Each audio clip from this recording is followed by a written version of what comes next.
Hey, this is Allison Colson with Ideal Spaces Home Organizing. So today I wanted to talk to you about who I am and kind of where I've been and how I came to want to organize people's homes. So I think it honestly all kind of began back in 2003. My life was pretty messy and uncertain. I had just graduated from college and I was living with my boyfriend, and guess what? We were having a baby, and so we got married. And within 5 months of the birth of my daughter, my husband decided that he did not want to grow up, and so he left. And so I was, in an apartment. I was really panicked. I didn't really know what to do. I had a degree, but I had no real good job experience. I didn't know what I wanted to be when I grew up, and I had to figure it out right then. My mom decided that I would make a good teacher, and I read a book about teaching, and I was like, you know what, this is actually really exciting to me. So I applied for a teaching job. I got a teaching job teaching seventh grade English, and I learned very quickly at that job that if you give children, but especially seventh graders, even 1 second of free time or time to think, they will completely go insane and unleash holy hell on you, and it's not a good thing. Like it's like fireworks going off in the classroom. It's a really bad idea. So you can't even give them a second.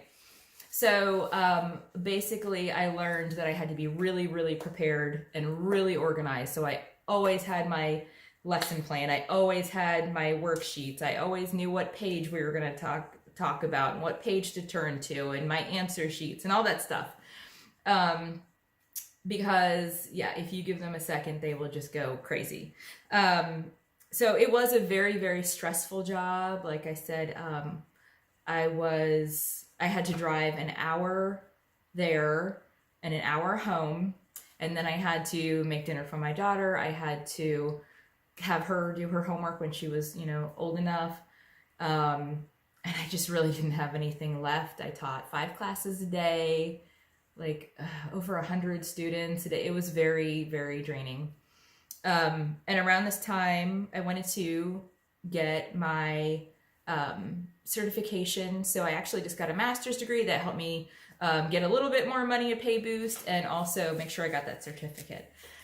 So then I had to be even more organized because I really didn't have energy anyway to be, giving to my daughter, much less doing school.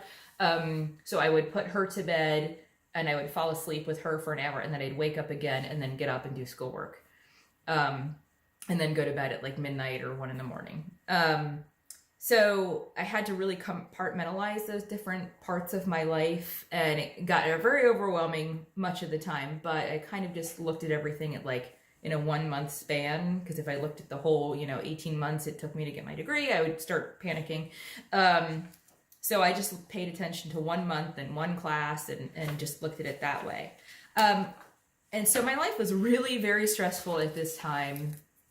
And this was like this for 7 years with different degrees. Of course, it didn't take me 7 years to get my master's degree, but it took me, I think, 18 months. But, it was the same commute. It's one point, once my daughter was in kindergarten, it was very evident that she had ADHD and had it worse than I did, and also maybe a writing disability too. It took her a really long time to write just even one sentence. And so I just needed ways, whatever I could, any way I could, to make my life easier.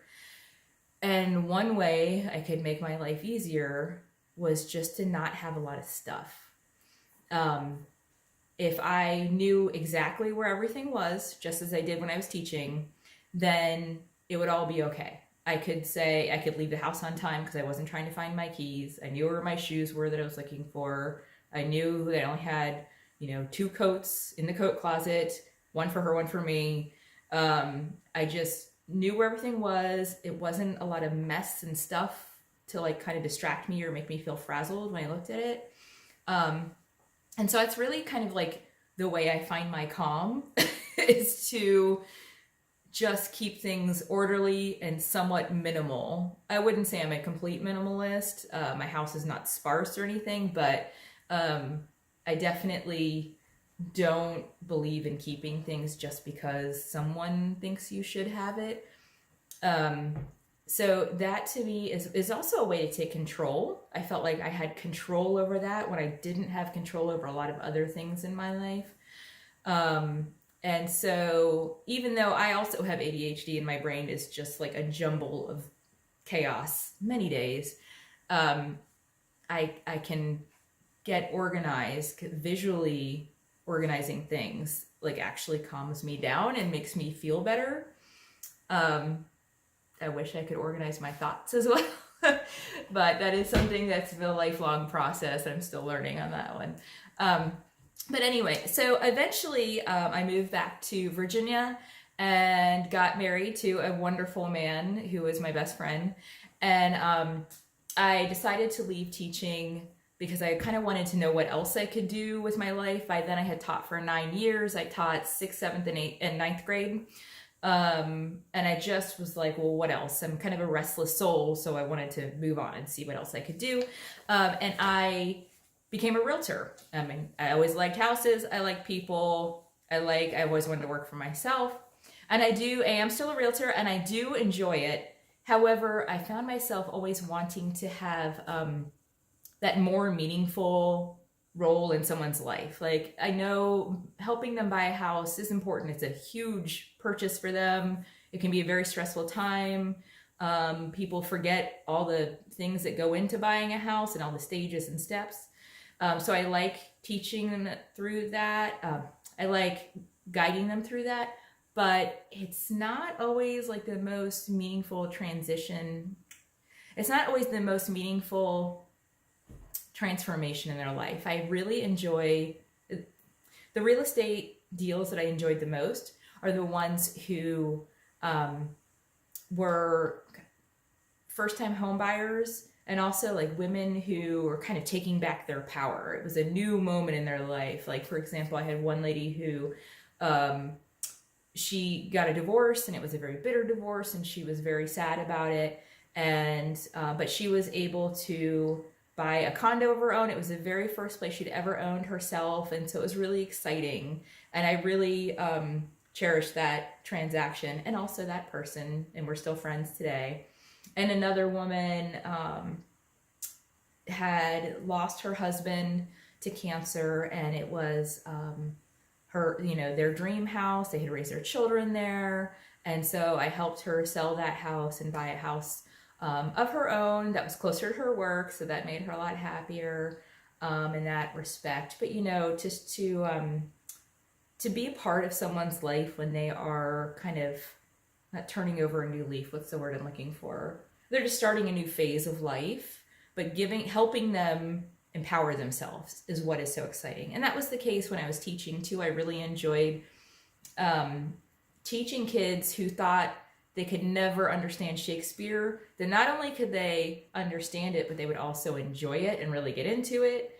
And that teaching them that, life wasn't really that different then, and kids weren't that different, and people weren't that different then. So teaching people new things and new ways to do things, I think has always excited me. But the purpose in the end always has to be to improve their lives, to make their life better. And so organizing really does that. I'm a little strange in the fact that when I go to people's houses and something is really messy, I'm still thinking about how we could work on that room, even if we're doing something else. I still think about, oh my gosh, if we just took down those pool toys and then moved the rake and the ladder over there and hung them on the wall, that would be so much better. And then you could park your car in there.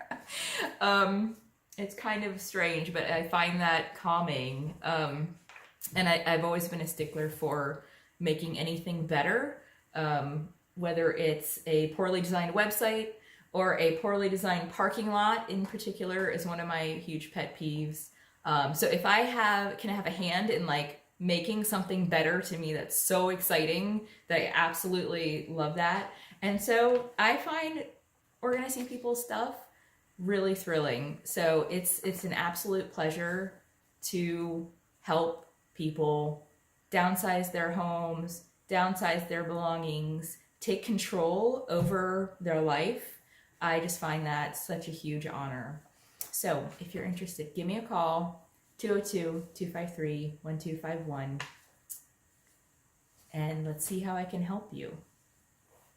Thanks for watching. Bye.